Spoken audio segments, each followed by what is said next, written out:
February for the Drama Festival, which I think is great. So I'm a bit in awe standing up here tonight. So I'll begin by saying that writers have the breed of the magpie in them. We're always borrowing or even stealing a thing or two. And the title of my talk tonight is English Woven on a Gaelic Loom. And that's borrowed from the great Sliabh wordsmith Con Houlihan, who was from down the road in Castle Island. And this is what Con said in full. English is a funny language, but I love it, of course. I grew up speaking Hiberno English, English woven on a Gaelic loom. And I googled Hiberno last night, and it comes from Hibernia, and which was the Latin for Ireland. And when Con referred to Hiberno English, he was talking about the meeting of English and Irish. And when they met, those two tongues, it was like a real cross-fertilization. You got a much stronger, richer language out of it. And it's that type of language. It is a fancy name, Hiberno English, but it's very much the language of Sliabh Luachra, where echoes of the Gaelic tongue persist to this day, despite all the attempts to quench it. So as an example, I fell into conversation with a musician from Guinevere in Murphy's Bar in Killarney a few months ago. And when I asked him a question, he says, I did a dale, he said. So I set me thinking, what does a dale mean? And I went to another Guinevere man, Donald Hickey, the journalist, and he said that it probably came from deal, or the devil. And as we know, in the language of the generations before us, all their sayings were peppered with references to the devil.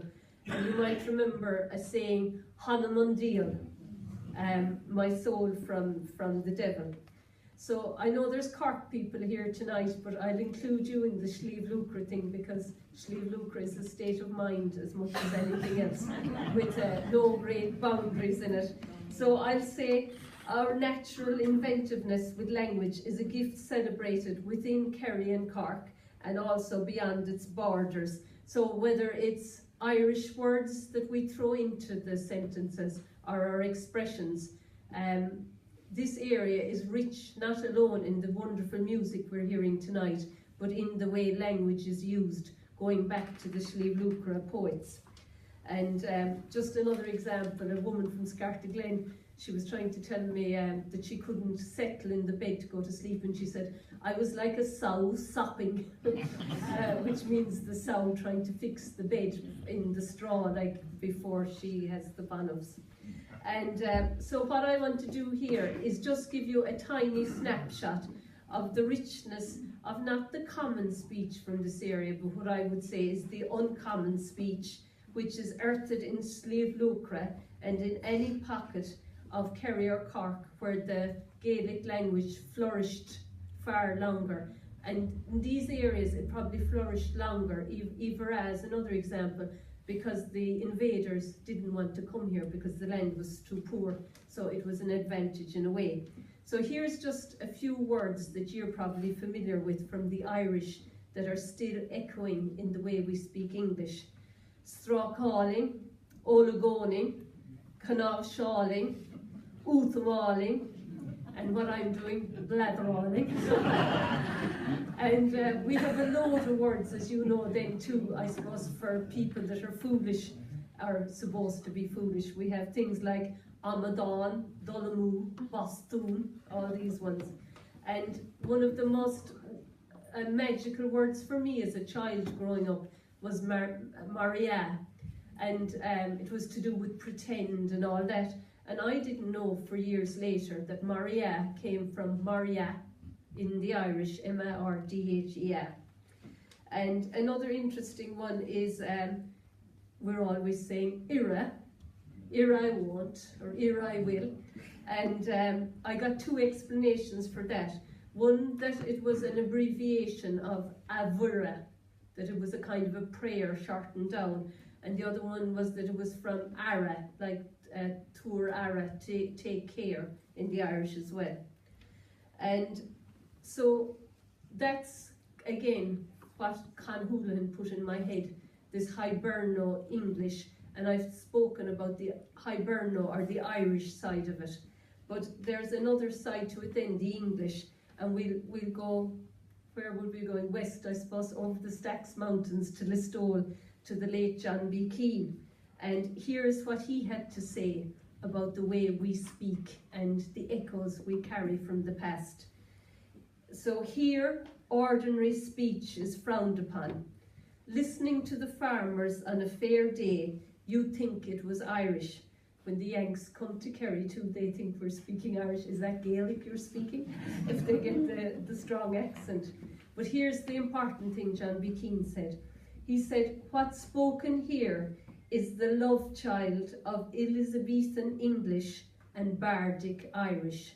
So the type of English we speak has echoes from the Elizabethans and the Normans who invaded us, and the Bardic Irish coming together. And the best example I can give of that is the word ye. Normally we'd say, are ye going to town? Or when did ye come home? And when I was a child, my late mother one day said to me, don't be saying ye, that's bad manners. And that confounded me because sure, we were all saying it. And it was just later, a Scottish person I know heard me saying it, and he more or less said that I was speaking like an English person from generations back, because it was a type of English that we held on to down through the years. And imagine this, if you remember some of the old people, they'd be saying, "Pon my soul." And when you think about it, pon is probably upon my soul, which again is a throwback to the Elizabethans there. There's lots more like lo and behold or unbeknownst to me.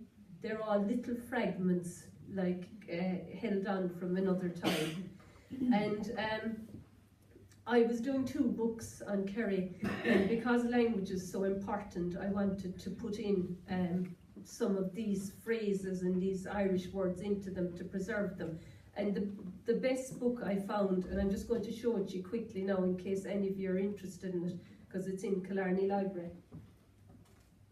This book is called English as We Speak It in Ireland by P.W. Joyce, and he wrote this book in 1910, and an awful lot of the really good sayings, he has them in there, but he also explains where they came from. So P.W. Joyce, it's in Killarney Library, but I'm sure you can get it on Amazon and all those things. And the other really good one is A Dictionary of Hiberno English by Terence Patrick Dolan. That's really good as well. And then these 2 books by this woman from Killarney are not too bad either.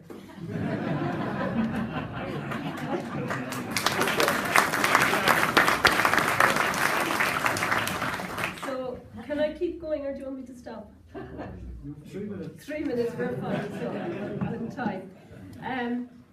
P.W. Joyce, now, he said that the English as we have it, he traced the influence of Old English and Scotch language back to the Anglo-Normans in the 12th century and then the Elizabethans who came in the 16th century.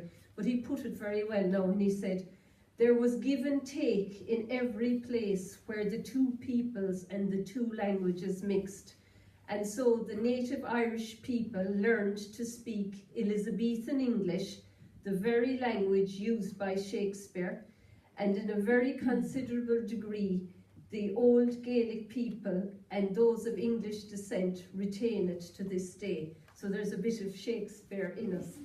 And the last thing I want to say is that language is echoing in us, which is another version of what's handed down, like the music sounding through us. And language is like a river, moving and changing. And I don't know if any of the young people today, here tonight, are familiar with those sayings that were handed down or not. How far they will survive, how far this uncommon speech of Sliabh Luachra will survive when it's fed through the mangle of social media, we don't know. But I think that it will survive to a huge degree as the salt to flavour the language, because as one of my neighbours at home would say, the Sliabh Luachra people are hardy natives.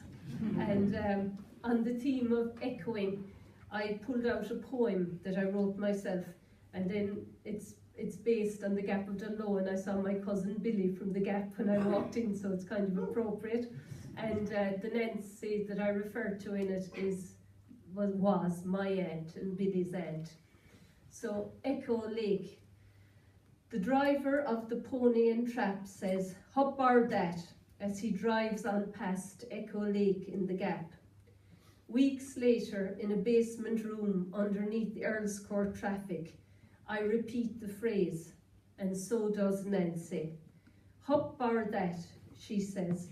"It's a long time since I heard that. The echo carries yet." Thank you.